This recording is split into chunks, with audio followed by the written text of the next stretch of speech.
Assalamualaikum warahmatullahi wabarakatuh. Shalom, Om Swastiastu, Namo Buddhaya, dan salam kebajikan. Sebelumnya, perkenalkan, nama saya Mariani Dawe dengan NIM 2004-0950-1025 dari Program Studi Pendidikan Guru Pendidikan Anak Usia Dini, Fakultas Ilmu Pendidikan, Universitas Negeri Makassar. Pada kesempatan kali ini, saya tidak sendirian tentunya, dan di samping saya sudah ada saudara Yudi yang akan menemani saya untuk membahas mengenai komunikasi interpersonal. Komunikasi interpersonal. Apa sih komunikasi interpersonal ini? Mungkin ada pendapat dari saudara Yudi mengenai pengertian komunikasi interpersonal ini. Berbicara mengenai komunikasi, tentunya terdapat beberapa jenis komunikasi. Nah, salah satunya yaitu komunikasi interpersonal. Komunikasi interpersonal ini merupakan salah satu bentuk komunikasi antar orang lain yang dilakukan secara tatap muka, yang mungkin saling menangkap reaksi satu sama lain. Nah, sama halnya kayak kita berdua ini, yang lagi ngobrol ini, gitu loh. Jadi teman-teman, komunikasi interpersonal ini merupakan salah satu bentuk komunikasi antara satu orang dengan orang lainnya yang dilakukan secara tatap muka sehingga dapat menangkap reaksi satu sama lain. Nah, ada lagi nih pendapat dari salah satu ahli yang berpendapat tentang komunikasi interpersonal, yaitu pendapat dari Joseph A. De Vinto, yang menyatakan bahwa komunikasi interpersonal adalah penyampaian pesan secara verbal maupun nonverbal antara dua orang atau lebih. Gimana teman-teman? Udah paham sama pengertian komunikasi interpersonal kan?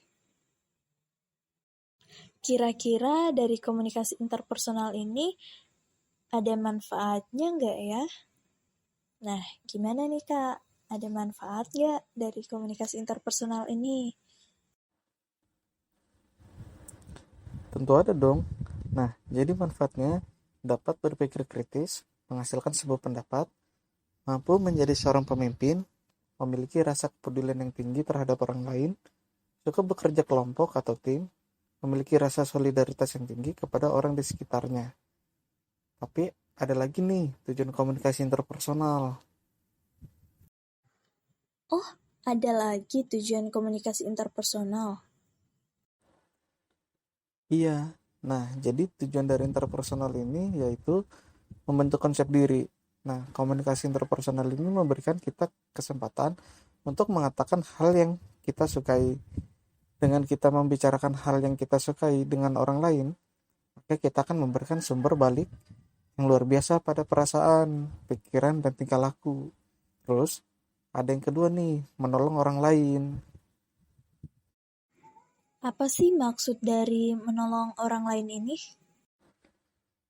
Jadi, komunikasi ini tentunya akan dapat membantu orang lain dengan cara ketika sedang berkomunikasi, pastinya kita membahas hal-hal yang privasi dan membutuhkan pendapat.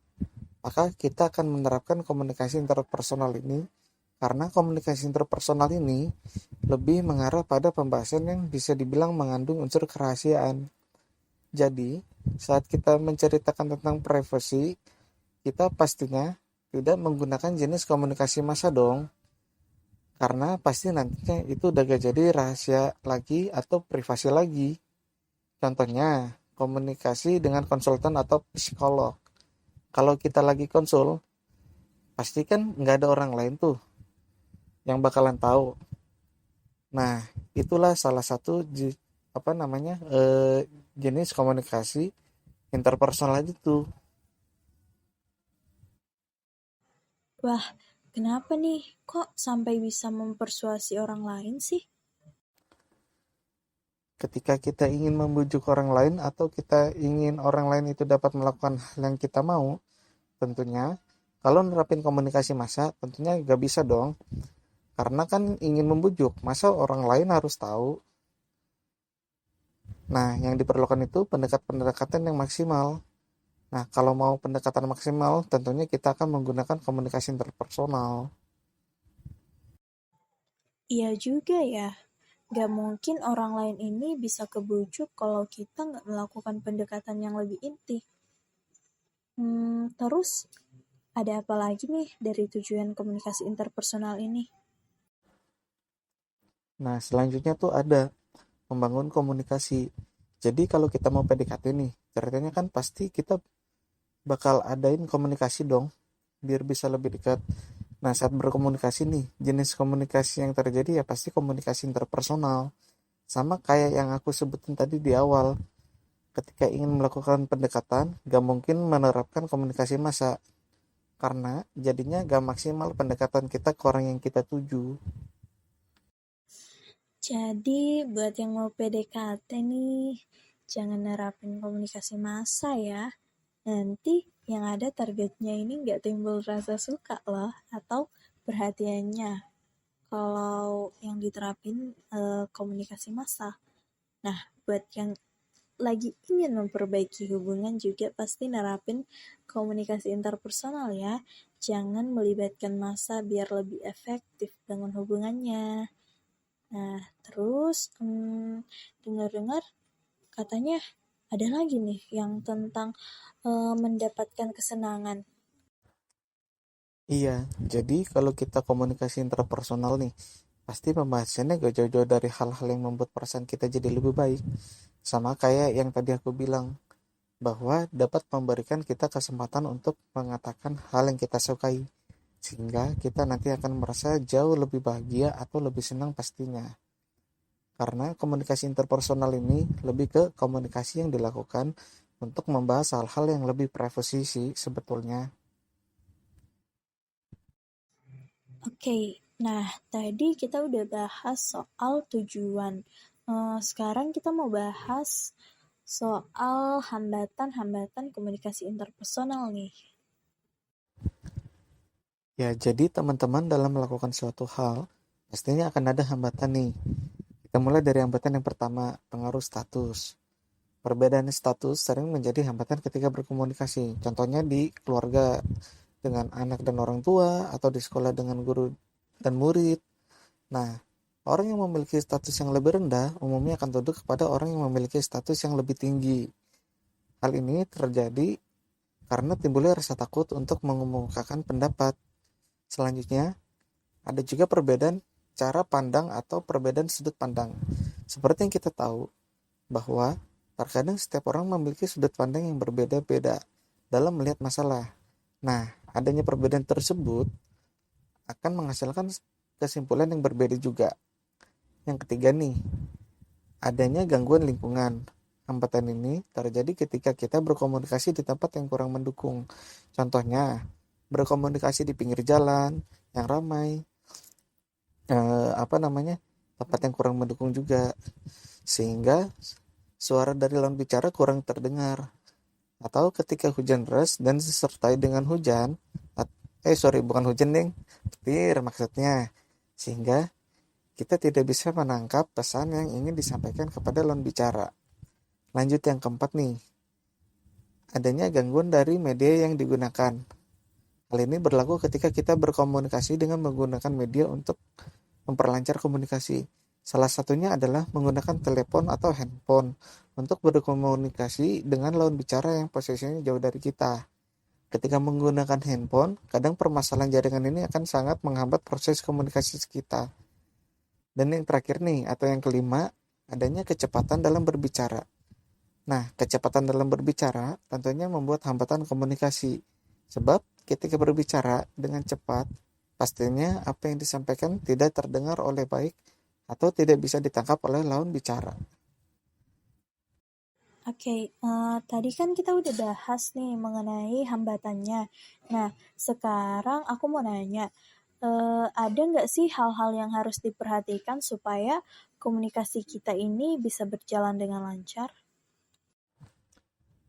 Tentunya ada dong. Pertama, tatap muka. Nah, sebenarnya Ketika kita sedang berkomunikasi, lawan bicara akan merasa dihargai pada saat wajahnya atau matanya ditatap, walaupun juga yang tidak senang karena adanya budaya atau agama. Kedua, mendengarkan. Nah, ketika seseorang sedang berbicara, tentunya akan sangat merasa dihargai juga jika saat berbicara dia didengarkan nih oleh kita. Yang ketiga, keterbukaan. Nah, ini penting nih. Terbuka dan spontan mencerminkan pikiran positif dalam berkomunikasi. Keterbukaan hati dan telinga penuh kesadaran mendengarkan baik yang terdengar maupun yang disarankan. Keterbukaan diri terhadap orang lain, kebersamaan dan hubungan. Yang keempat, adanya umpan balik. Umpan balik adalah masukan atau pendapat orang lain tentang kita berdasarkan pengamatan dan perasaan orang lain berinteraksi dengan kita. Nah, dalam komunikasi interpersonal harus ada keseimbangan antara komunikator dengan komunikan sehingga tidak ada yang mendominasi. Jadi, kesimpulan pembahasan kita kali ini ialah komunikasi interpersonal merupakan salah satu bentuk komunikasi antara satu orang dengan orang lainnya yang dilakukan secara tatap muka sehingga dapat menangkap reaksi satu sama lain, serta bersifat privasi. Komunikasi interpersonal memiliki manfaat untuk berpikir kritis, menghasilkan sebuah pendapat, mampu menjadi seorang pemimpin, memiliki rasa kepedulian yang tinggi terhadap orang lain, suka bekerja kelompok atau tim, memiliki rasa solidaritas yang tinggi kepada orang sekitarnya, dan komunikasi interpersonal juga memiliki tujuan sebagai berikut, yaitu membentuk konsep diri, membantu orang lain, mempersuasi orang lain, membangun hubungan, mendapat kesenangan. Selanjutnya, dalam komunikasi interpersonal juga terkadang kita mendapat hambatan-hambatan sebagai berikut, yaitu pengaruh status, perbedaan cara pandang, gangguan lingkungan, gangguan dari media yang digunakan, kecepatan dalam bicara. Nah, dalam komunikasi interpersonal, jika kita ingin berkomunikasi interpersonal dengan lancar, maka harus memperhatikan beberapa hal berikut, yaitu tatap muka, mendengarkan, keterbukaan, serta umpan balik. Nah, gimana teman-teman? Sudah paham mengenai komunikasi interpersonal kan? Dan tentunya sekarang ini kita tidak terasa bahwa waktu kita telah usai dan telah tiba saatnya kita akan berpisah. Saya ucapkan terima kasih kepada Saudara Yudi yang telah meluangkan waktu dan tenaganya untuk sama-sama membahas mengenai komunikasi interpersonal. Juga kepada teman-teman sekalian yang sudah setia mendengarkan podcast kita pada hari ini. Saya mohon maaf apabila ada kata-kata dalam penyebutan yang salah dan mohon maaf atas segala kekurangan. Sekian dan terima kasih. Sampai jumpa lagi.